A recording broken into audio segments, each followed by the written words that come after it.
So bagong keycaps na naman at meron tayo dito from Amartyr at susubukan natin dito sa TalkShark X66. So tara, i-install na natin.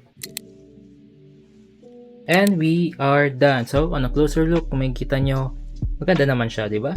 So compared dun sa block na keycaps niya na default, I think mas bagay ito dito. Pero tingnan natin yung sound test niya.